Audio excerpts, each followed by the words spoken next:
По патот долг 138 километри, пробивајќи се низ Карпите, Кичевскиот предел и секако поречието, својот мир реката Треска го наоѓа во кањонот Матка.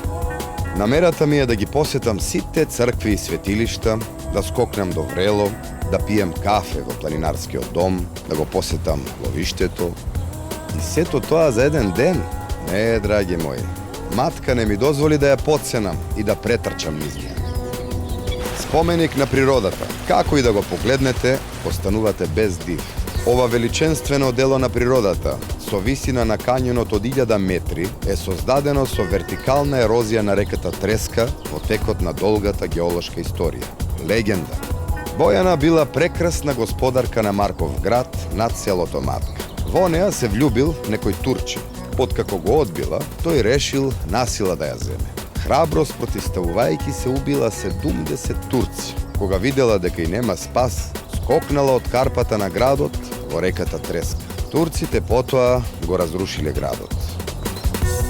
Ова е манастирот Света Богородица, кој е познат и како манастир Матка. Бил матичен манастир за повеќе цркви, манастири и монашки братства, што се наоѓале во овој дел од теснецот на реката. Денес жив женски манастир, каде што сестринството неуморно изработува свештенички одежди за целиот православен свет. Црквата Свети Никола, сместена на планински рид високо околу 600 метри, представува комбинација од две цркви, градена околу 200 години, од 12 до 14 век. Се наоѓа во близината на средновековното село Нир.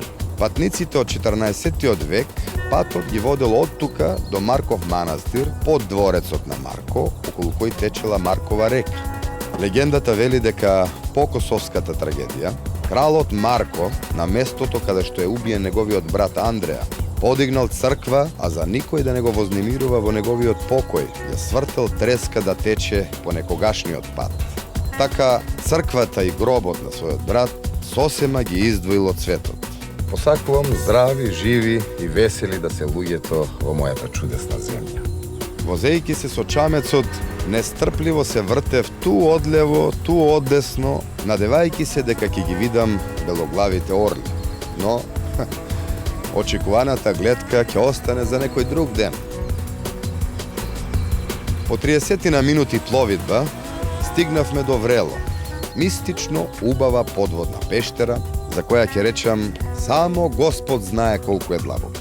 Досега се истражени 500 метри хоризонтално и 212 метри вертикално и представува една од најдлабоките пештери во Европа. Во пештерата Врело ќе ги сретнете и колониите лилјаци. Секој лилјак изедува неколку стотици инсекти за неколку часови. Овој сталагмит расте по 2 мм годишно. Ако постојам тука во наредните 300-400 години, можеби ќе дочекам да се спои со овој сталактит. Тука е и Руското езеро, наречено така по рускиот амбасадор во Македонија, кој една зима храбро се извањал во него. Приказната тука ја завршувам. Исполнив само еден дел од предвиденото. Не, Матка не може да се види во еден ден. Затоа е убава. Приказната секогаш продолжува. А дали знаете дека во кањонот Матка е зачувано извонредно богатство на автохтона флора и фауна, со примероци кои од целата планета ги има само овде. И затоа, сетете се на Матка кога покрај вас ќе прелета пеперутка. Мојата чудесна земја.